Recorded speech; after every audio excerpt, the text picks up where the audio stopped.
So today we're going to talk about setting up and transporting your anniversary clocks or 400-day clocks. So the thing to be mindful of with a 400-day clock is the tiny little spring that it hangs from. These are very fragile.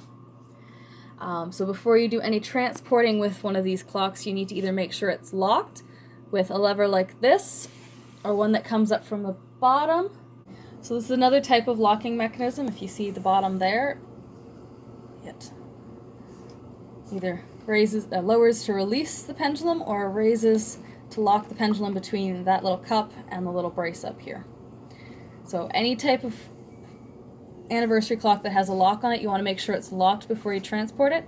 Now that pendulum can't move while I pick up the clock. You still need to make sure you don't touch that spring, but you don't have to worry about how you carry it.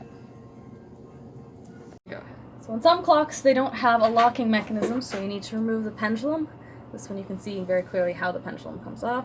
So you lift it very gently, try not to push on the wire, back it off until it's free. So when you set up your anniversary clock, you want to make sure it's on a nice sturdy table that's not going to rock or shake. Nothing with any doors or drawers. You don't want anything to make this pendulum vibrate. These clocks, the pendulum rotates, I think, about 3 times per minute, depending on the clock. So anything that affects the pendulum swing will affect the timekeeping a lot. So once you've got a nice sturdy place and you've placed it down there, you can unlock your pendulum. Now typically you'd be looking at the front of the clock, but I want to be able to show you the cup at the bottom. So in order to make sure this clock is level, what you have to make sure you do is get that tweezers, is get the center little post there to be sitting in the middle of this cup. So it's got little feet, 3 little feet around it that can raise and lower the sides. And this one, if I just raise that side up, make it stop shaking. It's pretty close, but now we're a little too far to this side, so I'm going to raise this one up. Oh, too far. There we go, so that's centered. You also want to make sure once it's centered that there's nothing rubbing anywhere along here. So there's nothing touching the pendulum spring, and there's nothing touching the top of the pendulum. So it's completely free, there should be no interference with it.